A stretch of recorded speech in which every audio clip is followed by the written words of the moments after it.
که په 24 غنټو کې یو سکړم زما ستا پړل کې دا یاران انله چې زما د ورور شهریار لاړ ځوانه زبم زما ګورې زه هم ولې هغه زمانہ کمزور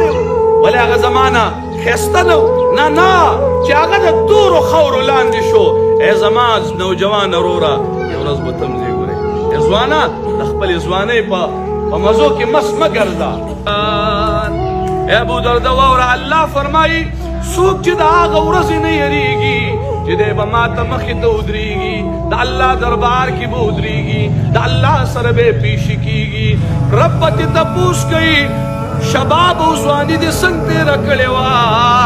ورځ او شپه دې څنګه تېره کړې وه رب به وایي زه دې راضي کړی یم او که خفه کړی یم په دغه ځای کې به زما ستا د زندګۍ امتحاني داسې نه ده افحسبتم انما خلقناکم عبثا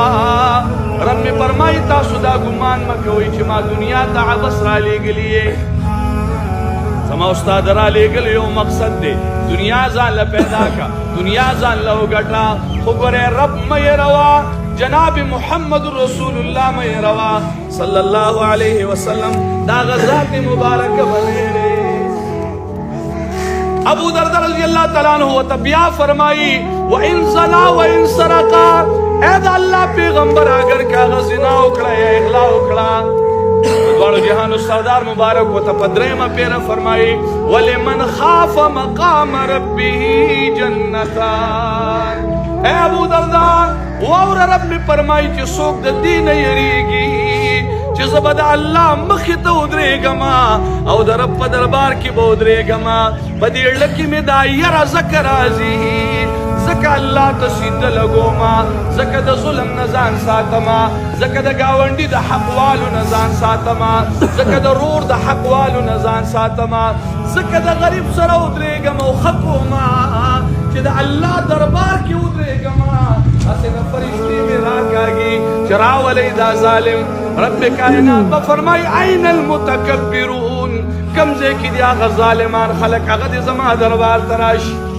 دنیا کې به خلکو باندې خپې ښودې دنیا کې به د خلکو حقوق وال دنیا کې به د خلکو سره ظلم کو رب مې فرمایي نن یې راولئ د دې فرعون سره دوی مو ودروئ د دې نمرود سره دوی مو ودروئ د دې حامان سره دوی مو ودروئ دا د دنیا د ټاپ ظالمان دي نن ورسره دا ظالم هم ودروئ چې دته هم پته ولګي ابو درده رضی الله تعالی عنہ چې دا خبره واورېده چې په درېیمه پیرم نبي علیه السلام دا ووي بیا ورته ووي وان زنا وان سرقا دواړو جهانو سردار مبارک ورته وفرمایل ای ابو درده وان رغم انف ابي درد اے که ستا دا پوزه نه ده دا په خاورو ککړ شي که نه الله به بیا هم جنت مسلمانانو که زموږ په دې زړه کې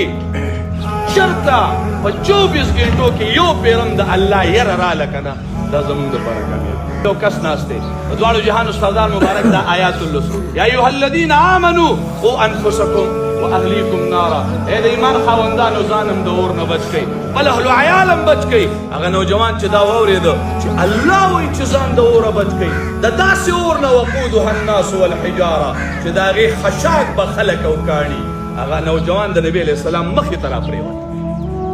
راپرېوت او بېهوشه شو نبي علیه السلام مبارک بل راغی او ورته وایي یا فتا قل لا اله الا الله اے نوجوانا ووایه چې لا اله الا الله